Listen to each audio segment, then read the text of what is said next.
If you've just finished the Fallout TV series, one image is probably burned into your mind. The moment the vault door rolls open. It's a promise of adventure, a step from a perfectly preserved past into a broken future. But have you ever stopped to wonder, why does that past look so specific? Why does a future with advanced robotics, laser pistols, and personal computers on every wrist feel like it's trapped in the 1950s?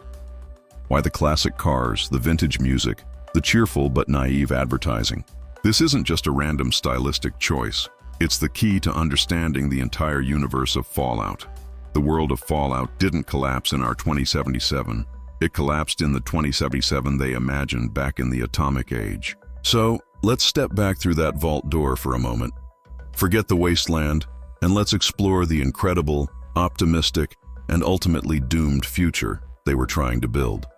This is the story of Atompunk, the world of tomorrow that inspired the nightmare of Fallout. To understand the world before the bombs, you have to understand the power of a single idea: the friendly atom. In the aftermath of World War II, the same force that destroyed cities was rebranded as a promise of a perfect future. This was the birth of Atompunk. It was a vision of limitless clean energy. The public was promised nuclear-powered cars that would run for a lifetime, nuclear-powered airplanes that would never need to land, and entire cities powered by reactors so safe you could build a suburb right next to them. This optimism bled into every aspect of design. Cars weren't just for transportation, they were rocket ships for the road with dramatic tail fins and bubble canopies. Kitchens were filled with automated wonders, and companies like Robco promised a future where robotic butlers, like the ever-helpful Mr. Handy, would handle every chore. Just look at the Nuka-Cola ads. They aren't just selling a drink, they're selling an ideal. A vibrant, clean, and exciting future where technology is your friend, and progress is not just possible, it's inevitable. This was the American dream supercharged with atomic power, a beautiful, gleaming promise of a world without problems. But under the shiny chrome surface of this atomic dream, a deep-seated paranoia was festering. For every promise of a clean nuclear future, there was the terrifying, ever-present reality of the mushroom cloud. This was the dark side of the Atompunk age, the Cold War. While magazines showed happy families with jetpacks, a shadow war of espionage and propaganda was being waged. The enemy wasn't just a foreign power, it was an invisible, existential threat.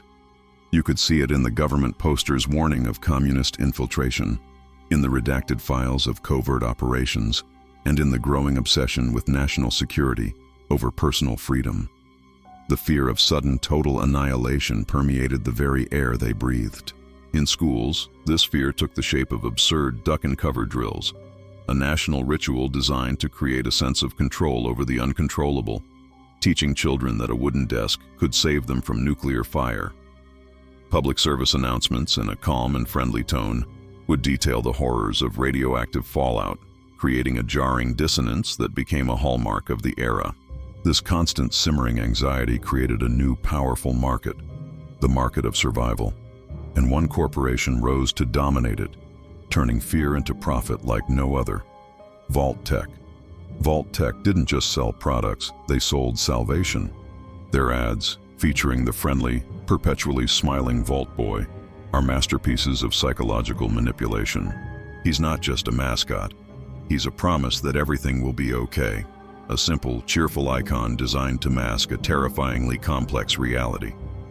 They preyed on the deepest fears of the population, presenting their underground vaults not as grim concrete tombs, but as the next logical step in luxurious, safe, and community-oriented living. They weren't just selling a shelter, they were selling a ticket to continue the American dream, even after the world above had ended. This disturbing fusion of cheery optimism and existential dread is the core of Fallout's genius. If you enjoy digging into the history behind these iconic worlds, consider subscribing to The Future Past. Your support allows us to keep excavating these lost futures. Now let's look at what these vaults really were. So we have two conflicting visions of the future, living side by side. The bright atomic dream of progress and the dark paranoid nightmare of annihilation. The genius of Fallout's world is that these two ideas didn't just coexist, they merged. And the result was the greatest deception in history, because the vaults were never meant to save everyone. They weren't even designed to save the people inside them. That was just the marketing. The truth, as players of the games know, is far more sinister. The vast majority of the vaults were actually secret, cruel, and often bizarre social experiments, designed by a shadowy deep state government known as the Enclave. Vault-Tec wasn't a construction company, it was a research partner, using the apocalypse as the ultimate laboratory.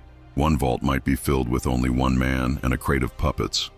Another might have its residents cryogenically frozen for 200 years. Another, a vault where the election of the overseer was designed to always be rigged, studying the effects of political friction. Each vault was a petri dish, a twisted social science project designed to gather data for a future that only the Enclave would inherit. The promise of salvation sold to the public was nothing more than the cover story for a horrifying human experiment. And so, when the Great War of 2077 finally came, it wasn't just a world that ended, it was a very specific dream that died.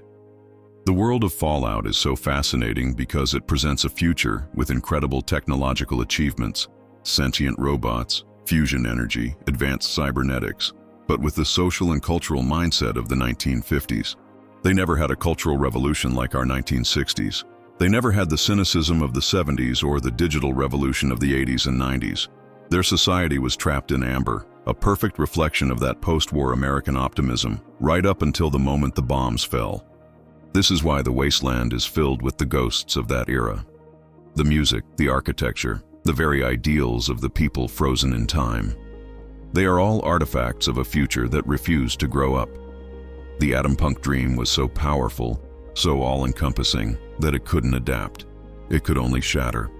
The wasteland of Fallout is not just a radioactive desert, it is a museum of a broken dream. It's a powerful lesson that technological progress without social and cultural progress is a hollow promise, a beautiful car with no one at the wheel, speeding towards a cliff. So why are we so fascinated by this broken future? Perhaps it's because the world of Fallout, for all its retro charm, holds up a distorted mirror to our own time. We too live in an age of technological wonders that promise a better tomorrow, from artificial intelligence to gene editing. And yet we also live with our own set of anxieties, climate change, political division, and the fear that our own innovations might be leading us down a dangerous path. Fallout serves as a powerful cautionary tale. It reminds us that our vision of the future is always a product of the hopes and fears of the present. It asks us a profound question. Are we building a future that is truly sustainable, or are we, like the world before the war, too dazzled by our own progress to see the cliff's edge? Here at the Future Past, we believe that understanding these lost dreams and lost nightmares is essential. They are the maps that help us navigate our own journey forward. If you enjoyed this journey into the wasteland, subscribe to our channel and join us as we continue to explore the incredible futures that never were.